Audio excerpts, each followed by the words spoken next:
In this quick video, I'll show you how to replace the battery in your Nissan Armada key fob. There are two versions of this device, the 4-button and the 3-button version. It doesn't matter which one you have, the process is going to be the same for both, and the battery inside them is the same as well. So the only thing you will need to get this process done is a regular flathead screwdriver and one CR2025 battery. Inside each one, there's just one battery. And if you don't have one of them, you were going to get one online anyway, go ahead and check out that first link in the description. That'll take you over to Amazon where you can get these particular batteries for just a few dollars. Now, opening it up is super easy. Just look down here on the bottom. You can see that big opening in the plastic. Take your flathead screwdriver. For this part, you could also use a coin. Just want to go in and twist.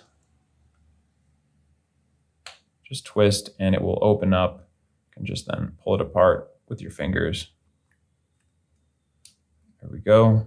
We have access to the battery now. We're just going to use the same flathead screwdriver to kind of come up in the corner here and gently pry the battery out.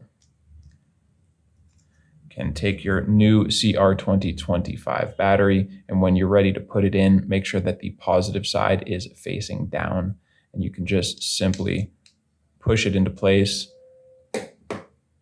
And now we just reattach the two halves. So just line it all up and squeeze.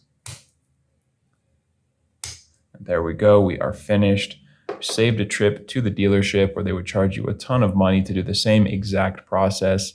And you should be good to go now. So I hope this video helped you out. If you liked it, feel free to give the video a like, or you can tell me about it down in the comments. We love to hear your feedback.